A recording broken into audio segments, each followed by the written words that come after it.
one final statement of the Prophet. And it teaches us about learning from those who came before us. He says, كَانَ فِي مَنْ كَانَ قَبْلَكُمْ. There was in the generation before our generation, meaning in our cousins of faith, the Jews and the Christians, those who preceded us in faith, there was a righteous man. He was a well-known man. He lived amongst people, and he had a difficulty in his life. He had a tragedy and a struggle that he could not cure for himself. Each and every one of us, we have that one thing. You know, you could be rich, you could be this, but you can't cure your health. Or it could be you have amazing health, but I don't have any money. Or whatever, it could be that you love someone that you can't help them. So this man, he had this one thing, although he had all the wealth and all the respect, everything was good in his life, but there was that one thing he can't change for himself. So this man said what I'm inviting you today to, and this man said, because I can't change my condition, and the only one that can change my condition is Allah, I can't help myself. I'm in that weakness where I have no power or authority over it. So the only way that I can help myself is I'm going to help someone else. So he decides at night, in the middle of the night, on a dark, moonless night, I'm going to go out to a different part of the city because I want it to be sincere and I don't want anyone to glorify me or to feel that that good deed was done for the benefit of someone praising me for it. So I'm going to go to a different part of the city and I'm going to change the kind of clothing that people recognize me by. And in the middle of the dark, the first person I touch, al-tamis, because it's dark, there's no street lights back then. The first person I bump into, I'm going to give them charity. And then I'm going to run away so that they don't ask me who you are, where you're from. So he goes out in the middle of the night, not even his wife knows, no one knows. And the first person he touches, he says, "Tasaddaqtu alayk." Here, take some charity, and runs off. He wakes up in the morning and the whole city is buzzing.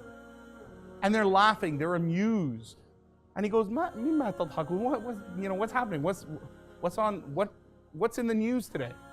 And they said, "Tusaddiq al-bariha ala sariq." Someone yesterday gave charity to a mugger. Like there was a guy there in the dark who was just about to rob this fool. Right? He's just about to rob him. And just as he's about to say your money or your life, he goes, "Here's some charity, brother." He runs away. And everyone found that amusing. He's like, so this man whose heart is alive with consciousness, with, thinking about God, he said, I wanted to give charity like someone that was needy. I don't want to give a robber mugger. I don't think God is going to accept that. Okay, I'm going to go out again tonight. So the next night, he does the same thing. And the first person he touches, gives charity, runs. Next morning, everyone's like hysterical now. Laughing again. He goes, what happened? They said, "Tusaddiq al-bariha a'azzakum Allah." May Allah protect us, Ya Rabb, our families and our homes. "Tusaddiq al-bariha ala ahira." Someone gave charity to a woman of the night. So he just gave it and ran. He said, I was hoping I might meet someone who's like an orphan. No, I'm going to go a third night. So the third night he goes out and he gives them charity and runs off. And this time the whole city's like laughing. "Tusaddiq al-bariha ala ghaniyina."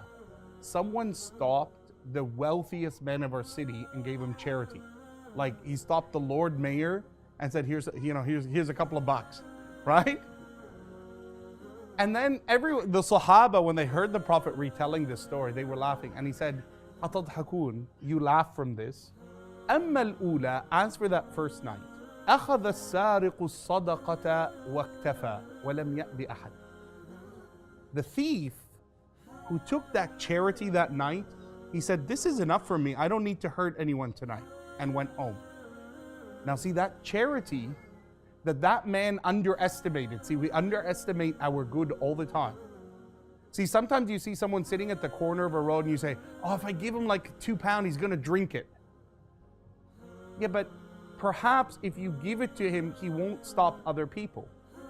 And perhaps if you give him something that is enough for him, it might shelter him, and he might say, "Well, I don't have to stay longer or later on the street.